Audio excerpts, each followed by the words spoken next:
Morley, welcome. Thanks so much for being here. Katie, I'm delighted to be here and looking forward to our conversation. Well, it's such a pleasure to have you here. You've been on my list. I've been excited to talk about with for a long time. And I think you have such unique knowledge in what I think are very, very important areas, especially for the moms that are listening. And we're going to get to go deep on some of those areas today. But to start broad, for people who may not already be familiar with you, can you just give us a little bit of your background and what kind of led you into this journey, I think now over 10 years ago? Yeah, actually it goes back to 2009, believe it or not. It's really like, wow, where does the time go? But former hospital exec and consultant who really was questioning the system, but I developed what's called a frozen shoulder. Couldn't pick my hand up above my waist. And went to a health food store. They said, go see Dr. Liz. I said, I don't do witchcraft, because I knew that meant chiropractor. And bought supplements that didn't do anything. Went back months later, and the owner of the store looked me in the eye and she said, Morley, we love you. Go see Dr. Liz. So that was a transformational moment. In 2 sessions, I had complete use of my shoulder, it was absolutely a miracle.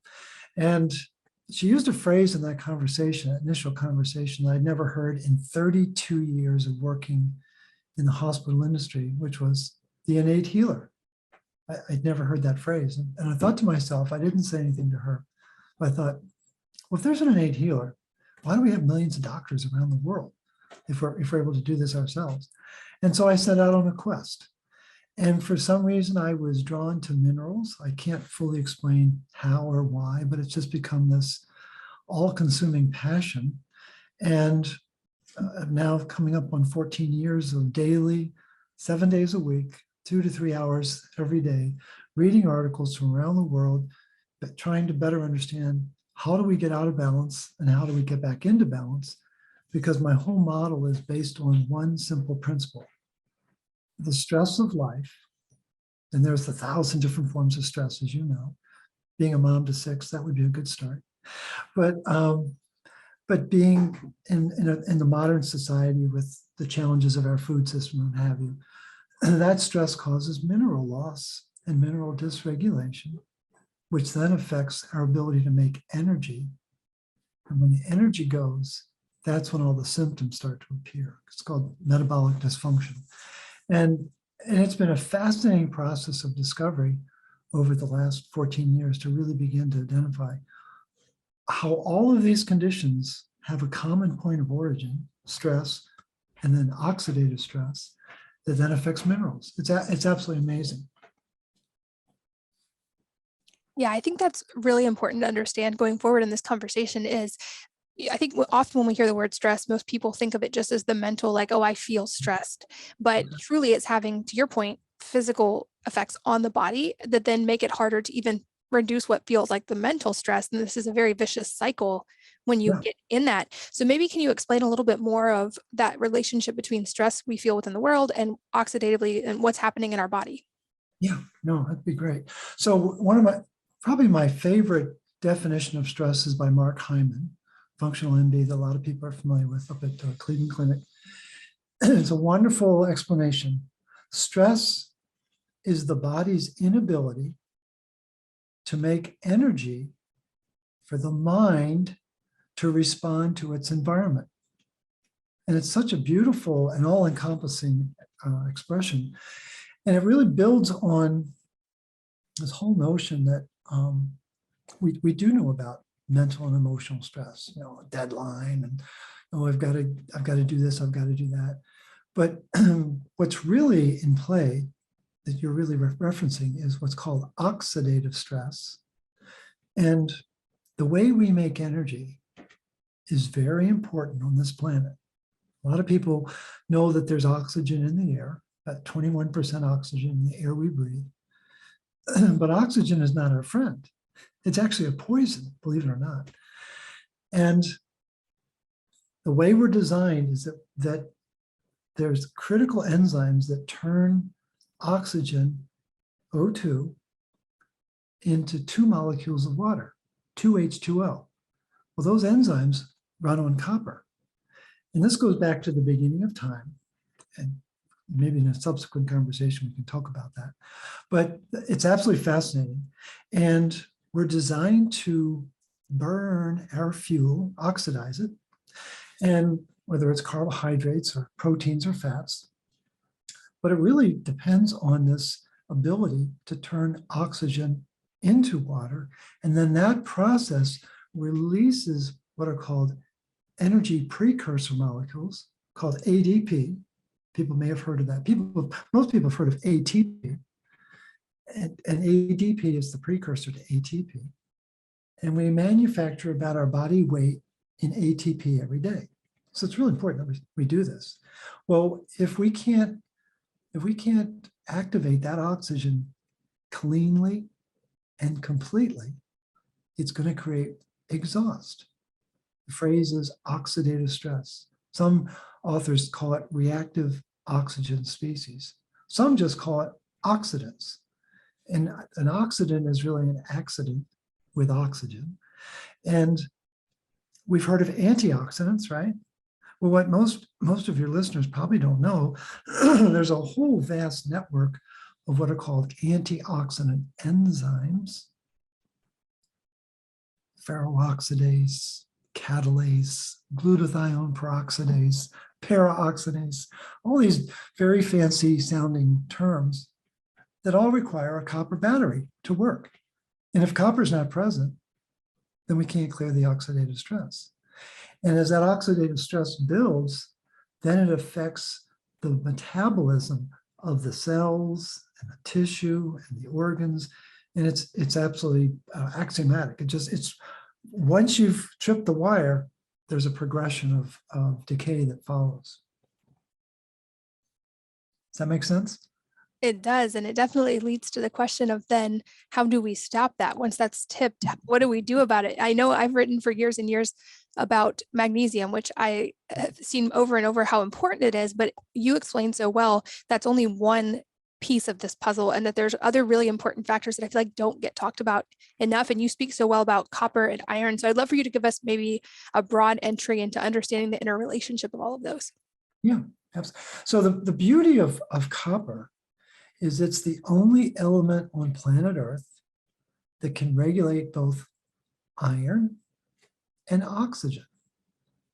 Iron is the master pro-oxidant element on planet Earth. It's the number one element on planet Earth. 34% of the Earth's composition has iron in it. 34%, that's enormous.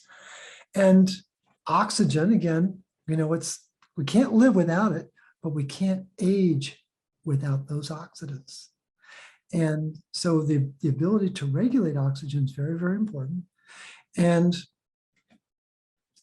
if we don't manage iron and oxygen, we're going to get oxidative stress, which is just a fancy term for rust. We recognize a rusty nail and a rusty pipe and a rusty car. And we never imagined that that rusting process was taking place inside our body. And that's exactly what's happening. That's what plaque is, arterial plaque or neurological plaque. That's just rusting of a different nature. And when we're missing copper, the rusting is going to accelerate. But what's also going to happen is that oxidative stress is going to burn up magnesium. I call it the magnesium burn rate. So that when your stress is rising, again, you got a deadline due, you've got some crisis that you've got to deal with, bills to pay, whatever, or you've got a lousy diet, or you're not getting enough sleep, or you've got, another baby due, because the bookends of stress on planet Earth, the bookends of stress are guys in foxholes worrying about death and moms in birthing suites worrying about life. Nothing beats those two. And so that mechanism of creating this stress, this oxidative stress, is going to burn up magnesium and B vitamins. And that's the way we're designed, that they are the exchange for what's the body trying to do? There's a critical class of enzymes called kinase enzymes, and they have magnesium. And in order to release the energy that they have stored, they've got to expend magnesium to do it. And so under stress, the first nutrients to go are magnesium and B vitamins. They go right into our urine. And then if the stress continues and it becomes chronic stress, then the handcuffs are put on copper because of the unique nature of cortisol. So the key here is to understand that there is a very predictable reaction to stress. And the greatest stress on planet Earth was articulated by a team of Italian iron biologists. And the first line of the article says, the greatest stress on planet Earth is iron stress. And it's just like, when I read that, this goes back, gosh, it must be 10, 11 years ago. But when I read that, it hit me like a ton of bricks, because I was really focusing on magnesium. That was my original stage name, Magnesium Man, dealing with stress. But when I realized that it was the iron stress that was causing the magnesium loss, then I wanted to find out what's causing this iron to act out. And that's what got me into the whole work around copper and the oxygen. And it's been absolutely fascinating ever since. And I love your approach to this, because you seem to me to be a very first principles thinker and not relying on the assumptions that exist currently within medicine, but actually going back to the root cause, which I think we can all benefit from shifting our thinking in that manner. But especially for women, this seems very, very relevant, because I know often women who menstruate or in that age, or who are especially pregnant, are often told that they have low iron or they're anemic and that they need to supplement with it. I had a emergency C-section with my third and lost a lot of blood. And they kept telling me, oh, you need to keep supplementing with iron for a long time because you lost so much blood. And you were one of the ones that introduced me to really questioning this idea, or at least the mainstream presentation of this idea. So maybe let's tiptoe into the world of what about women who are told that they're iron deficient at these various phases? How much time do we have? A couple of days, right? Yeah, it's a fascinating area of exploration. An important statistic for folks to grasp is that every second of every day, we need to produce 2.5 million new red blood cells every second. And that's a big number, right? That's like, wow, we've been talking now for almost 15 minutes, times 60, times 2.5 million. But what's even more amazing is that within that 2.5 million are 2 trillion proteins that need to be made too. You can't make a red blood cell if you can't make hemoglobin, but you can't make hemoglobin if you can't make heme. And the heme is being made in mitochondria. And those, everyone knows, oh, those are the energy furnaces. Well, that's like saying that all your kitchen does is, defrost food. No, it's a lot more going on in the kitchen than just defrosting food. But the point is, there's an enormous metabolic activity taking place in our body 24/7, every second. And there's an enormous movement, as you can imagine, of metals to support that. And so what's absolutely fascinating is when you think about replacing, it's actually 200 billion red blood cells in 24 hours. It's a lot. That's a lot. Okay, big number. But what is absolutely mind-numbing is it only takes 25 milligrams of iron to support replacing 200 billion red blood cells. 25 milligrams of iron. It's so small. And again, the average person probably has about 4,000 milligrams of iron, or so we're told. I think it's much higher, but we'll deal with that later. But the thing is, 25 milligrams are needed. But here's the catch. This is the most important thing for folks to listen to and understand. 24 of those 25 milligrams, 95% of the iron that we need every day, every 24 hours, comes from a recycling system that's run by copper. And for those who can go back to their days of classroom math, there's a difference between algebra and calculus. And calculus is like, oh my gosh, I don't even want to think about it. It's complicated, right?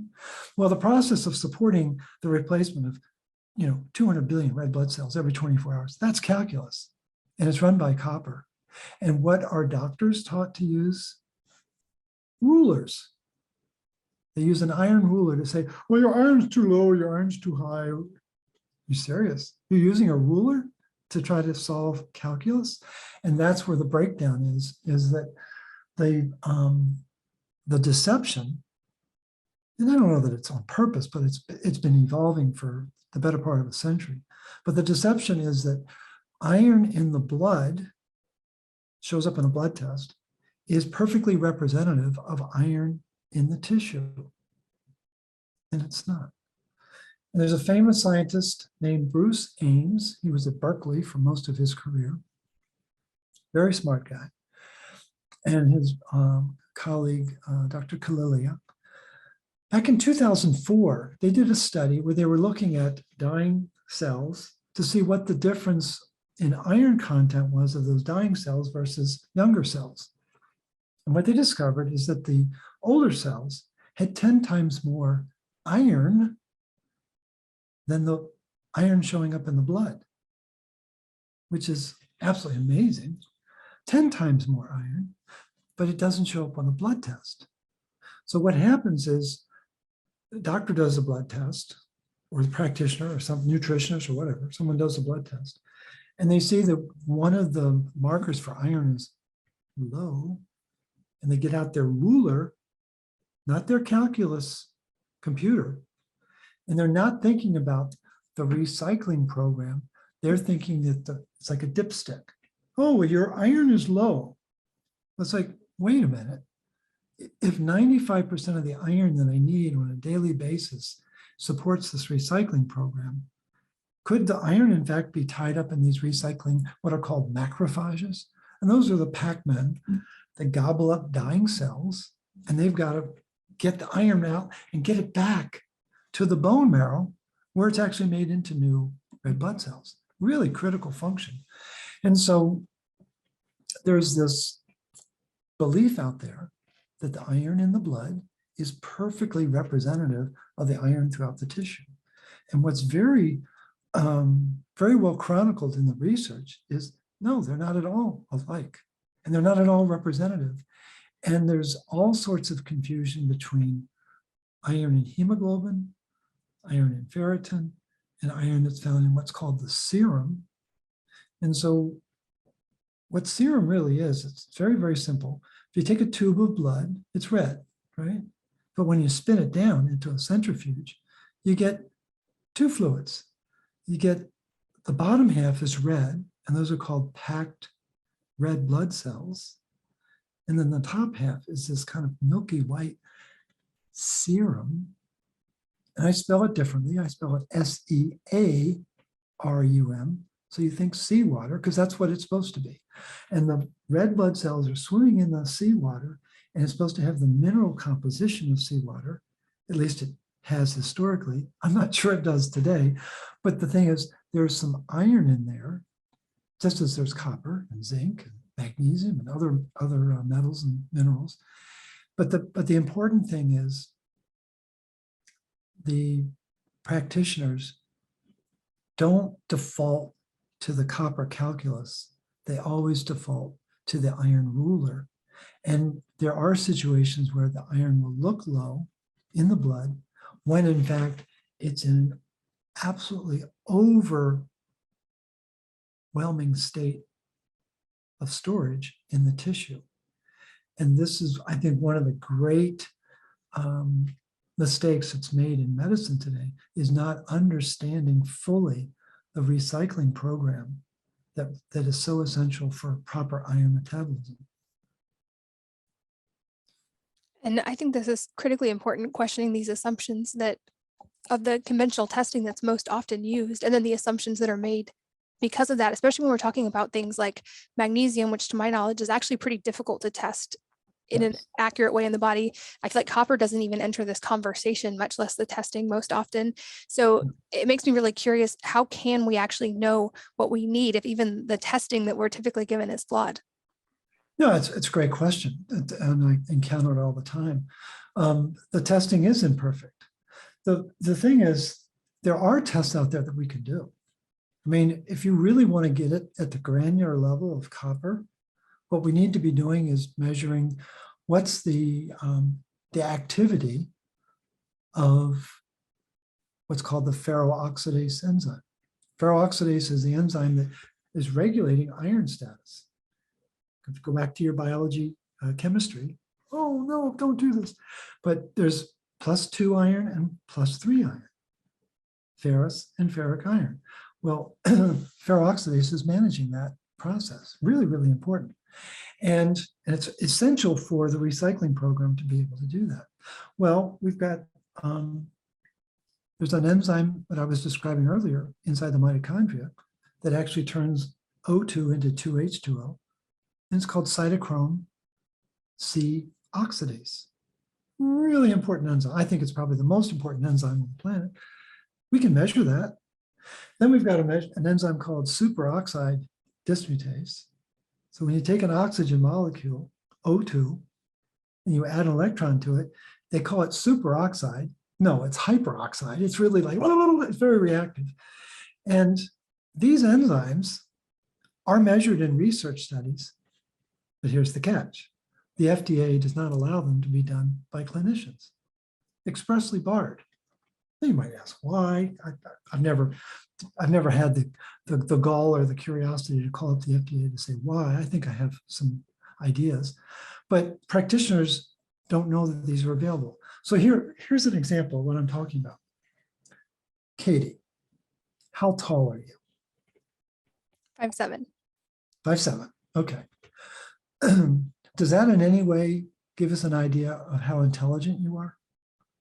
No. Not typically, no. No, not at all. So I'm 6 foot, right? But we still don't know how smart we are, right? And so in the studies, when we're doing blood work, especially when we're doing blood work of copper, what we're measuring is the height of copper and the height of its protein called ceruloplasmin. That's like a word that most doctors have never heard, but what it stands for is blue blood.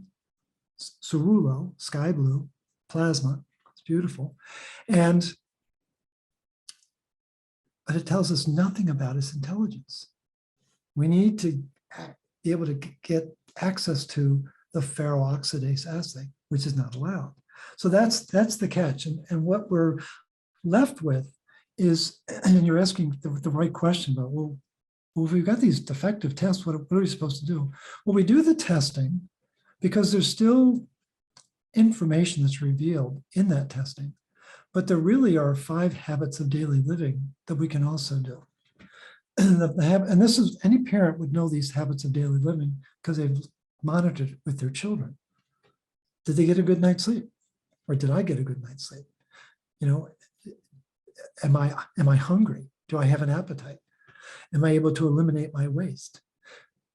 Do I have energy to get through the day, to get all the tasks done that I want to get done through the day? And then the final measure is my mood appropriate to my situation? If I've just won the lottery, I should be excited. And so we do delve into the blood testing and the hair testing because it's very representative. But what it really tells us, because we don't diagnose anything, we don't treat anything within the RCP. But the point is, we use those tests to learn the individual's story of stress. What's been going on in your world? What changes have made? What was the stress that you were under just before the symptoms appeared? And it's amazing how people are suddenly able to connect the dots. They go, wait a minute, that they all started right after the heart attack, or right after my relative got out of prison, and I actually had that happen with a client, right after I changed my diet. And they went, you mean there's no disease? No, there's stress-induced mineral dysregulation that changes energy production, which creates the symptoms. And because we're human, we're very gullible, and we believe the label that the practitioner gives us. That's what we have to question is there more to the story? And to me, the most important thing about the last 2.5 years that we've all endured, the stress that's been endured globally, is there is more to the story. And we do need to ask better questions. And we do need to demand better answers, because the rote responses that we've been given throughout our lives are not complete. They're not enough. And that's really the basis of my work, is to really pull the curtain back. And I spell curtain CU-RTAIN. So you see the symbol for copper. And copper is just this hidden force that really, in my opinion, it runs the body. It regulates the body. And there's only 4 things that copper does in our body. Only 4 things. It creates energy. It clears exhaust. It catalyzes enzymes. And it combats enemies, all of them. Bacteria, fungus, virus, and parasites. And what blew me away in 2020 was the article I found from 2008 that clearly showed that copper stops SARS-CoV-2 in its tracks. And that's when I knew to question more of the narrative.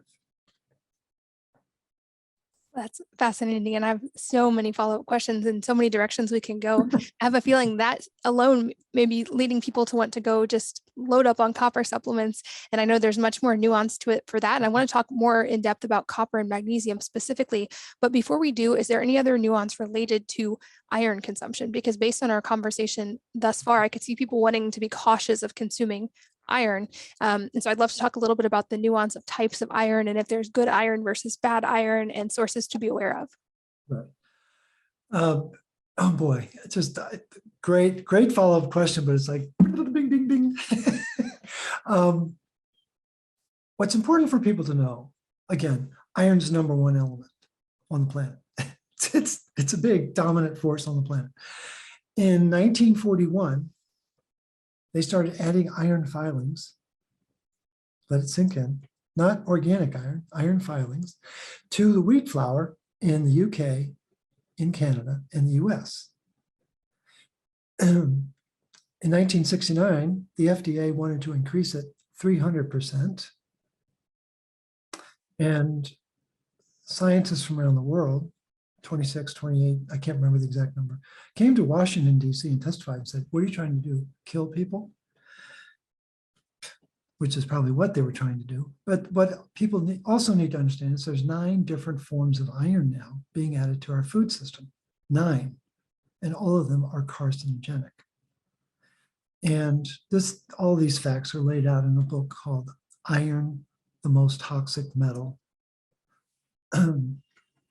by Jim Moon, J-Y-M, Moon like the planet. He's a PhD iron toxicologist. So people need to know that there's a lot of iron being added to the food system. And then you pick up your supplements and there's even more iron in your supplements, whether it's one-a-days or prenatals or what, senior tabs or whatever you might be taking. And we got too much iron coming in, folks. I mean, it's out of control. And yet it shows up low in the blood test, right? Because no one's talking about copper. That's why. Again, the calculus of iron metabolism and iron recycling requires copper. And they've known this since 1928. Very important study was done at University of Wisconsin in Madison. And in 2021, a team of scientists were studying 13 genes that deal with metals in the liver. And under copper deficiency, there was only one gene that fired off. And it's the gene that produces a protein that allows iron accumulation in the liver. It's a very serious event that they were able to verify genetically what Dr. Hart and his team had developed or identified back in 1928. So the question is, should we be adding iron? Well, first of all, we need to understand the context of iron on the planet, the context of iron in our food system, the context of iron in our supplements. But most importantly, we need to get the proper blood test. We call it the full Monty iron panel. And there's 13 markers there. And you need to be able to put iron in the context of copper and zinc and magnesium in the red blood cell, and vitamin A and vitamin D and a number of other factors. And you don't just look at iron, You need to look at iron in the context of its partners inside the body. And so I think it's important that people have a more accurate understanding of their true iron status, not the manipulated, oh, it's a blood test, it says it's low and I got to take more. And one of my students, one of the most amazing people I've ever met, spent her entire life being told she was anemic. Katie, she had 80 iron infusions, 80. And she kept showing low. We're talking about a lot of iron going into her body. And when she and I had our first conversation about 8 years ago, it was pretty tense because she's like, so you're telling me that I'm poisoning myself? I said, well, I'm not saying that, but but that's what I was thinking. But the point is, to her credit, she decided to start the program.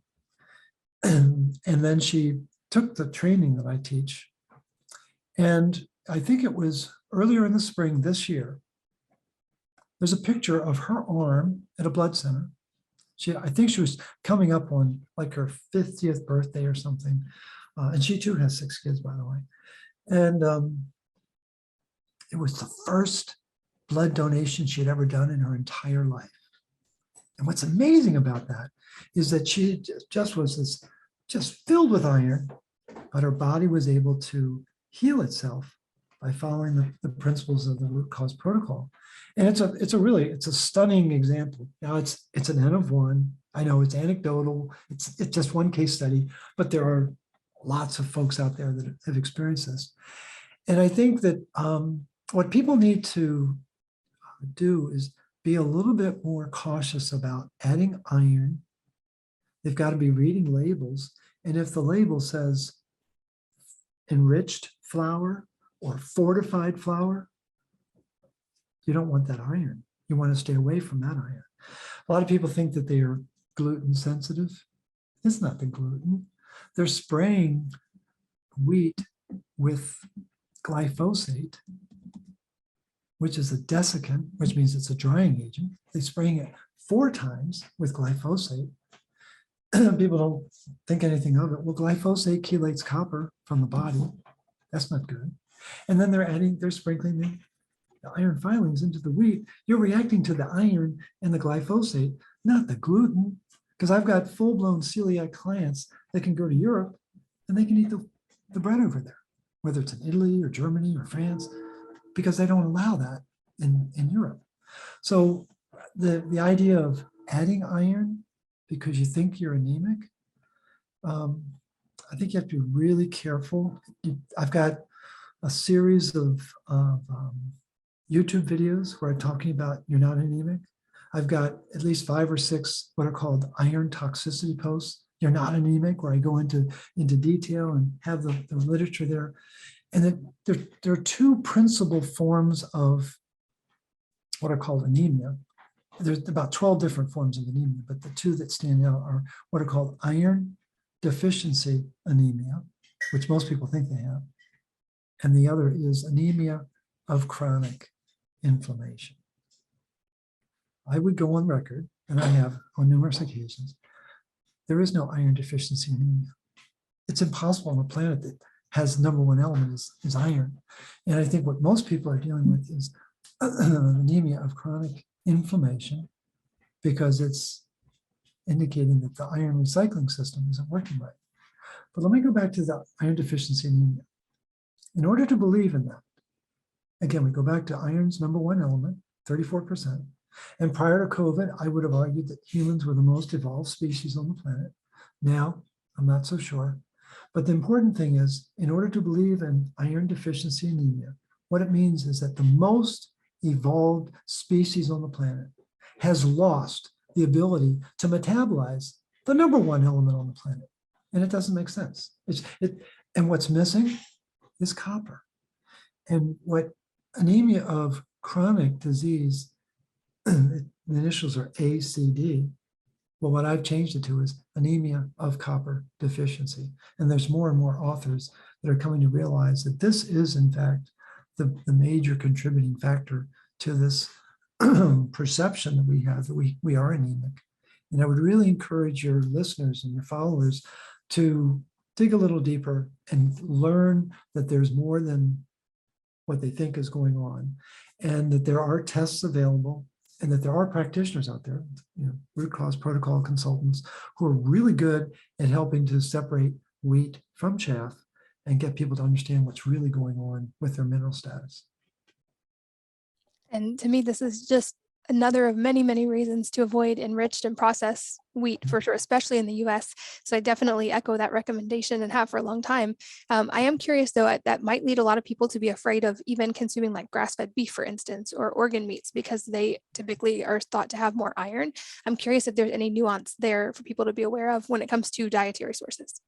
Yeah, no, it's a very important issue, is that the grass that the animals are eating needs to be grown in soil that has mineral balance. Really, really important. And so, wherever possible, we try to eat grass-fed beef products, or whatever the animal might be, especially for the organ meats. But the catch is the farmer aware that there needs to be copper in that soil? Because if the copper is not in the soil, then you're not going to get vitamin C in the grass. You're not going to get the beta carotene in the grass that's needed.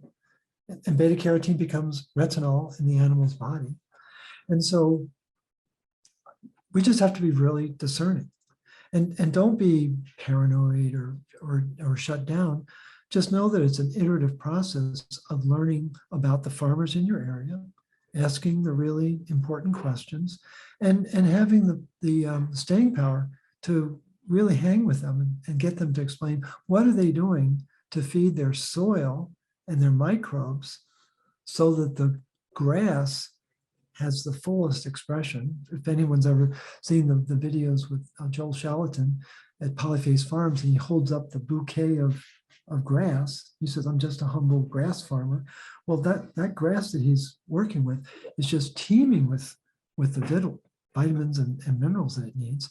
And so we just need to seek out farmers who have passion around that. That's really, really important.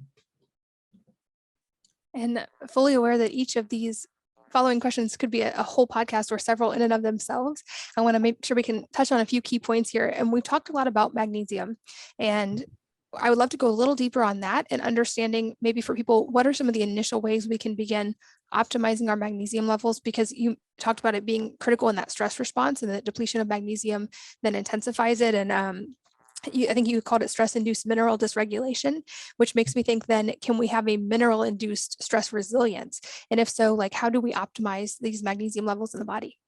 Yeah, absolutely. And that's really what the basis of the RCP is, mineral-induced stress resilience. That's a great phrase, Katie. The first thing we've got to do is we've got to deal with our stress. And we put a lot of emphasis on that in the work that we do. And we get people to, what's important to understand is that when we have emotional stress, or what we might even call emotional trauma, it's going to instill fear in our being. We can't resolve an emotional issue at a deeper level. It's going to cause fear. And we spell fear differently, Fe-AR. So we see the symbol for iron. And we've also called it FEAR, stands for iron attracts rust, which it does. And so this concept of when we're in a state of fear, it changes our pH, which makes us more attractive to iron.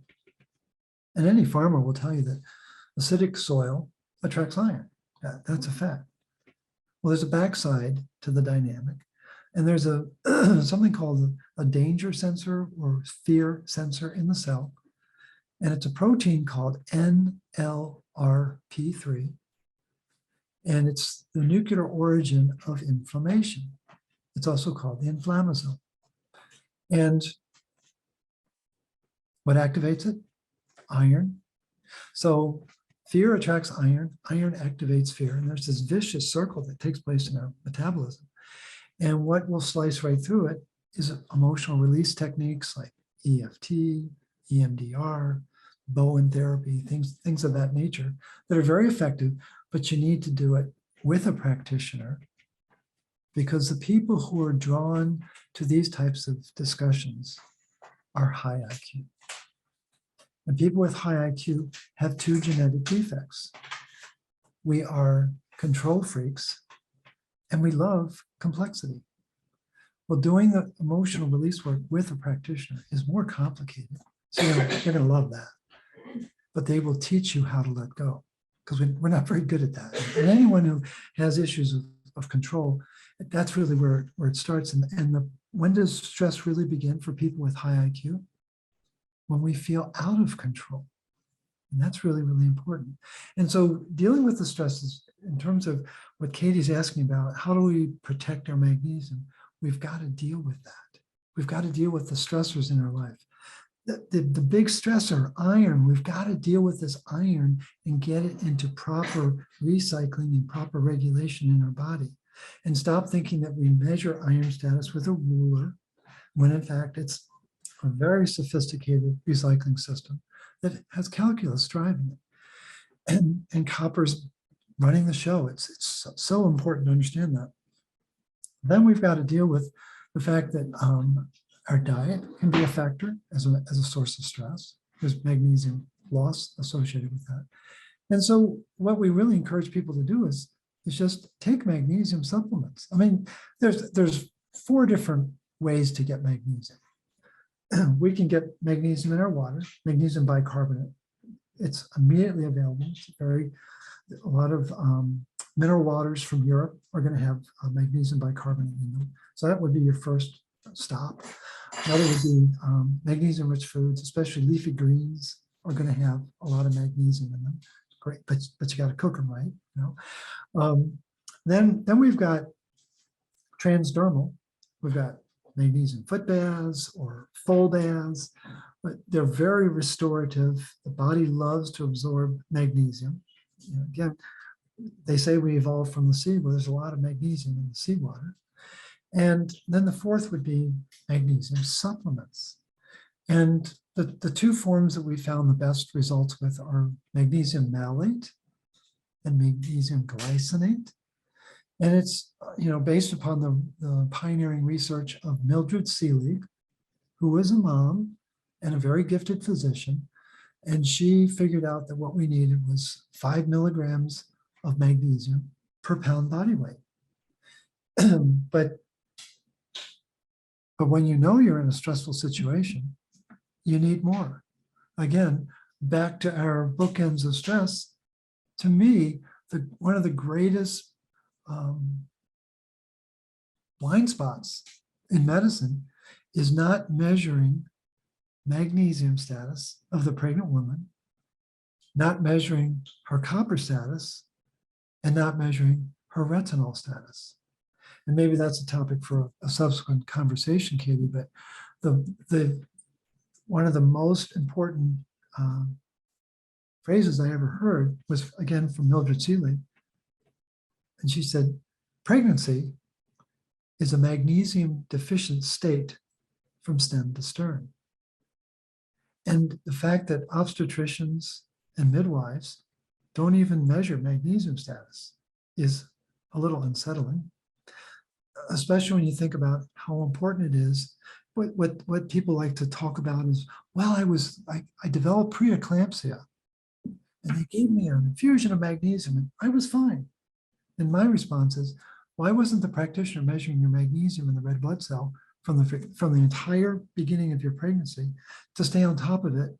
Because it would have shown up there and they would have known that there was rising oxidative stress burning through the magnesium that was going to then change the metabolic dynamics of the uterus that led to high blood pressure and edema and things like that. And so again, the conventional medicine is based on the white knight. Oh, I'm going to save you at the last second. No, we don't need saving at the last second. Let's deal with the problem throughout the entire pregnancy. And so I think we can restore our magnesium through our diet and through supplementation, But the most important thing to do is to prevent its loss, its perpetual loss, because our stress is out of control, whether it's mental, emotional, dietary, iron that we're just not clear on. And it's, there's ways to get clear on it. This conversation being a prime start for that. But the thing is, we can get on top of our stress, and that will then lower our magnesium burn rate, which is really, really important for our overall health. I think that's perhaps one of the best explanations I've ever heard on how our mental state, especially fear, relates to physical health. And I saw this play out in my own life when I had unresolved trauma that I thought I had just dealt with, and it turns out I had ignored it. And working through that with practitioners actually was the thing that shifted my health without additional dietary changes or changing anything else. And so now I'm a big advocate of that. Is one of the most important pieces that often gets ignored in the physical health equation. Absolutely. It's one of the most important. Absolutely. Yeah. And same with magnesium. So I'm a doula, and that's something I noticed anecdotally and have written a lot about, is when I started really optimizing my magnesium, my pregnancies got drastically easier. My labors got shorter. And I've seen this play out over and over again in doula clients as well. And so especially, I always encourage people, just this is what worked for me, at least research it, because it seems to make a tremendous difference. And to your point, maybe it would be best not to wait till it's in an emergent state and we have to do IV infusions of magnesium to keep someone from having, a stroke. Maybe what if we address this from the beginning, or even preconception? What would that look like? And also, we've talked a lot about copper being a really important part of this equation, but I also want to be aware of people who might just want to go start taking supplemental copper and the caveats that they need to understand there. So maybe give us an overview of what are the best ways to get copper, and do we need to be aware of not overdoing it, or any caveats related to copper consumption? Yeah, absolutely. Again, I come back to the framework that I really encourage people to get a working knowledge of what's going on with their minerals through the hair test and the blood test. It's so important that we have this reference point of knowledge. But copper is the most overlooked mineral, no question. But it isn't just copper. It needs to be what's called bioavailable copper. Copper works in our body through a network, an extensive network of enzymes. The master antioxidant enzyme is called ceruloplasmin, and it can express up to 20 different antioxidant enzyme functions, which is, it's mind-boggling to think about. And the one that they always talk about is called ferroxidase, but there's others that are just as important, critically important. And so practitioners don't know that. They need to know that, but they don't know that. But the thing is, there's many, many, many other enzymes that require copper. And the catch is there are two critical enzymes called copper pumps. One is called ATP7A, and another is called ATP7B. Some people like to call them the Menkes protein and the Wilson's protein.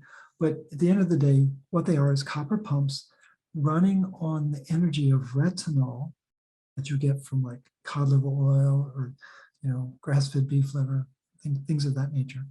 But the retinol is critically important to activate the mechanism to literally load the copper into these different enzymes. And if you don't have these ATP7AB enzymes pumping copper, well, then you're not going to load them right, and then they're not going to work right.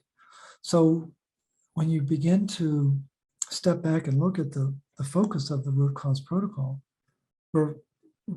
we have about 12 to 15 different nutrients, but there's method in our madness, because what we're really seeking to do is optimize the production of bioavailable copper that would be measured through a blood test with what's called copper and ceruloplasmin. And so what we typically talk about are the importance of bee pollen as a source of copper. You can't pollinate a flower, and you can't pollinate an animal unless you have copper. And for those of you in the listening audience who are having trouble getting pregnant, if you were a sheep on a farm, there's only one nutrient the farmer would add to your feed, and that would be copper. Copper deficiency is what's contributing to the inability to conceive. for a wide variety of reasons, but just the big point is we need more copper. But bee pollen, very, very important. Again, organic, wherever you can find it. Then we've got whole food vitamin C. And it's important for the listeners to know there's a difference between ascorbic acid, which is a synthetic chemical, and whole food vitamin C that has multiple moving parts. And at the center of it is an enzyme called tyrosinase, which very few people have ever heard of. But tyrosinase is what makes the protein melanin work, which is what gives us our skin color, eye color, hair color, and does 1,000 other things beyond that. And so tyrosinase is very, very important. It's not insignificant that the food industry relies on what are called tyrosinase inhibitors because they're trying to prevent the browning of the food. Do you think it might affect the browning of the human? Of course it does. And so tyrosinase is a very important source of copper. There's 2 atoms of copper in the tyrosinase enzyme. And then the third source that we typically go to is grass-fed beef liver. And in ideal situations where the grass is being mineralized properly, you're going to get twice as much copper in the beef liver as you're going to get iron. The liver was never intended to be an iron storage depot. It's been turned into one in the last century. And so the liver is highly dependent on copper to do its hundreds and hundreds of different functions. And storing iron is one of them, but it's not the dominant purpose of the organ. And all of our organs are incredibly dependent on making energy. Well, you can't make energy without mitochondria, and mitochondria don't work without copper. So the organs are a very rich source of copper historically. And then there's clear evidence that not all soil has copper. And so I decided to do something bold. And I worked with a manufacturer and I developed something called Recuperate. And it's a it's a supplement that has grass-fed beef liver, spirulina, a little bit of turmeric, and copper bisglycinate in it to guarantee that copper is going to get into your daily routine. And the impact it's having, it's subtle, but very significant. People are just amazed at how their symptoms are gradually disappearing as they get more and more copper into their body. And I don't want the listeners to think, oh gosh, he's just a supplement pimp, because I'm not.